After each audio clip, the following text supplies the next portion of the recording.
Бу бәйрәм 4-нче гасырдан бирле билгеләп үтелә.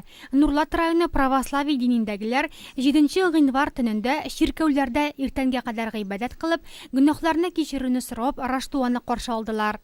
Рождественская ночь, когда родился Спаситель мира, Господь наш Иисус Христос. От имени Нурлатского благочиния, от имени всего духовенства нашего района хотел бы всех поздравить с этим большим церковным праздником. Бәйрәм уңайыннан барлык христианнарны район һәм шәһәр башлыгы исеменнән Әлфия Галауддинова котлады.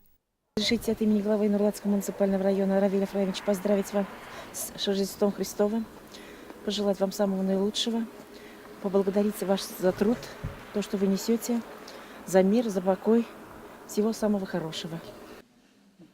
Раштуа алдыннан христианнар 40 көн буе үсемлек ризыклары җиләк-җимеш белән генә туклана. Раштуа көнне һәр православие христианына чиркәүгә бару мәҗбүри. Бу көнне йортларда кабызган шәмнәрнең яктылыгы һәм исе торакны һәм күңелне чистарта дип ышаналар.